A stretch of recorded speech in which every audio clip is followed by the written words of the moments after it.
Alright, boys and girls. Once again, this is a 08 Chevy Uplander. The 35 and the 3900 V6 pretty much same thing.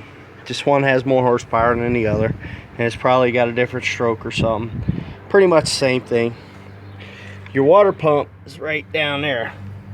That's where your water pump is, okay?